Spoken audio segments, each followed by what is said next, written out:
Welcome to another video. Sa video na ito, last night na natin sa Korea at magdi-dinner tayo. So magta-try tayo ng original, authentic Korean barbecue.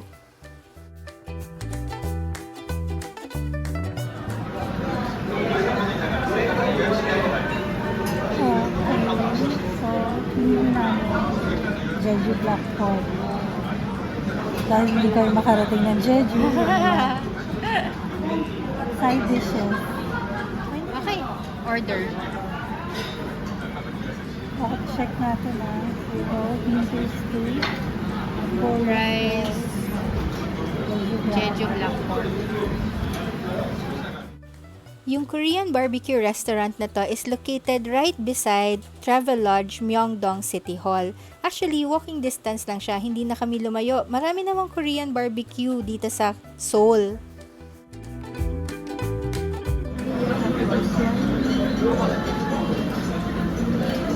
Kasi baka maanghang kay mama.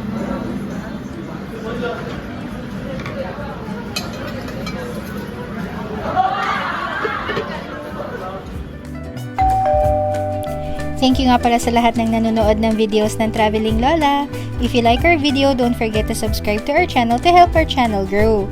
You can also share our videos to your family and friends if they like food and travel videos, especially if they travel with senior citizens.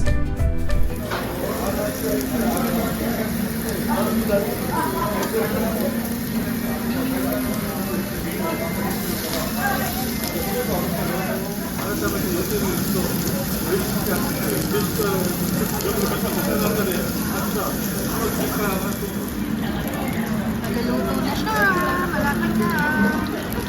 Pero kumakain na rin kami.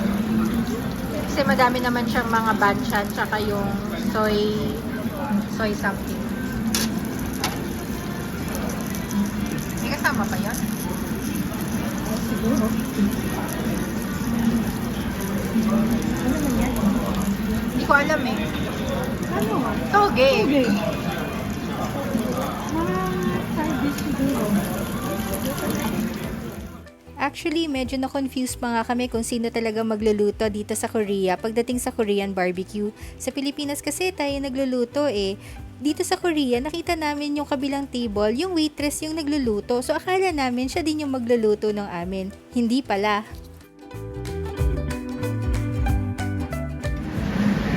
Yan ang total bill natin. So, 90,000 won for the Jeju Black Pork in phase 2. Nag-order din kami ng kanin, yung Chilsong cider, tsaka Pepsi.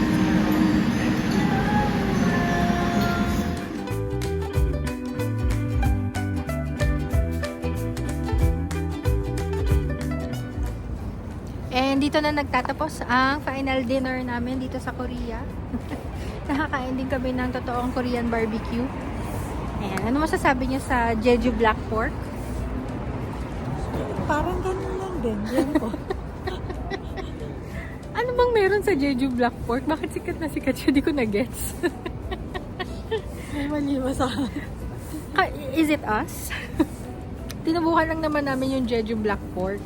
Parang hindi ko alam kung matutuwa ba ako. limpo lang. Yempo nga lang eh, no? Oo. Na kinakap ng maliliit. Meron pala dito din. Oo. So, okay. Sana pa. Si mama kasi hindi kumakain ng beef eh. Gusto ko talaga namin try din yun sana yung beef kasi diba yun yung sikat. Mga Korean beef. Pero sikat din naman yung Jeju Black Pork. Well, pwede nyo rin itry para malaman nyo kung ano yung lasa ng Jeju Black Pork. Pero mahal yung mga Korean barbecue dito. So, total namin is 90,000 won. So, around siguro mga 4,500 pesos. Ayun. So, babalik na kami ng hotel. Magliligpit na kami ng mga gamit dahil mamayang 5 o'clock, pipick upin na kami ng airport transfer namin papuntang Incheon International Airport. Uwi na tayo ng Philippines. Tapos na ang bakasyon. Mainit na ulit. Tapos sa maligayang araw. Tapos na ang maliligayang araw, sabi ni Lola. Hindi siya kita sa video eh. Kung ba't nagsasalita si Lola.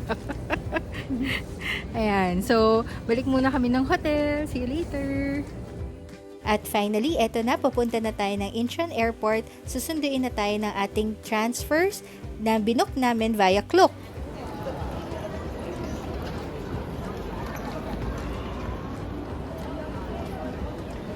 Good morning.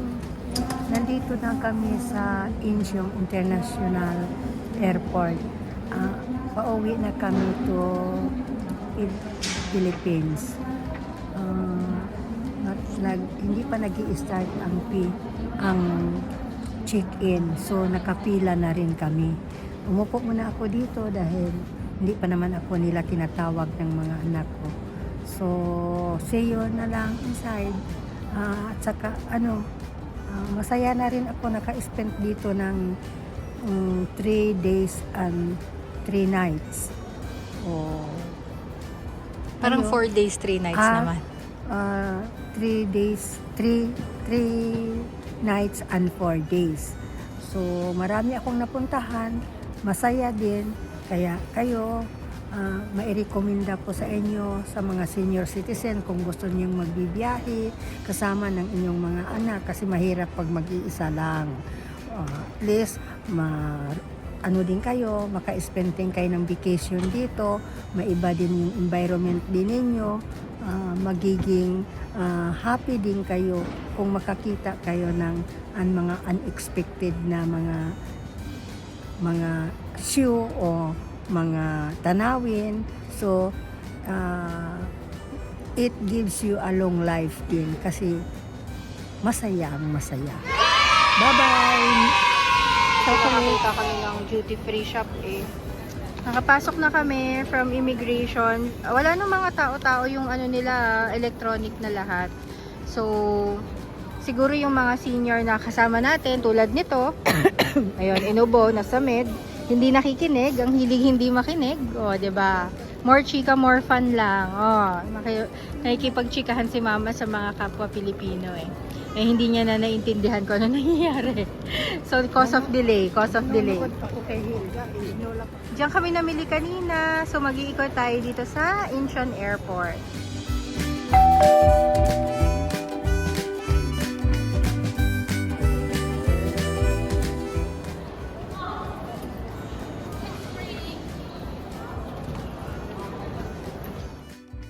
At after namin mag-ikot-ikot, nagtungo naman kami sa Sky Hub Lounge kung saan doon ang lounge ng Priority Pass members. Ito yung airport lounge na food nila. May pizza sila. May fruits, vegetables. Ayan, meron sila corn potato salad, fusilli, banana chips, pretzels, kimchi. Para sa congee yan. Ito yung congee. May soup dito. That's pumpkin soup and beef seaweed soup. And then dito yung mga breads, hot meals. Meron silang ito, teriyaki sausage, fish cake rice skewers, spicy chicken, and then vegetables na kanin. And then dun sa section na yun, syempre gusto mo ng cup noodles, pwede din, and then juice and soda. Business area, ganting itsura ng Sky Hub Lounge.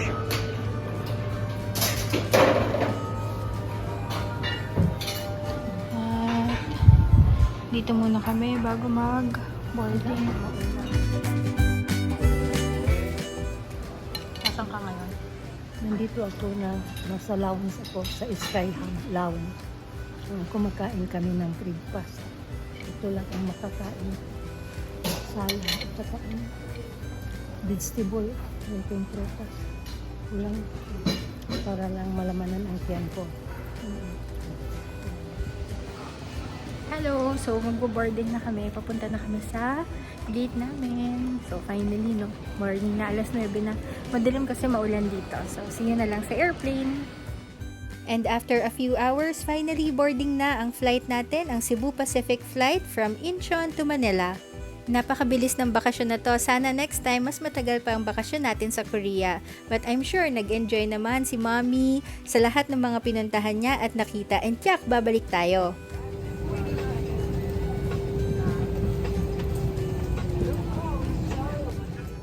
Dito na muna namin tatapusin ang vlog namin. Itutuloy natin ang pag-explore sa iba't ibang mga bansa sa next vlog natin. So if you like food and travel videos, make sure to subscribe to our channel. You can also hit the notification bell icon so you're notified pag meron tayong bagong upload sa channel namin. Thank you for watching our video. Till our next video. Bye-bye!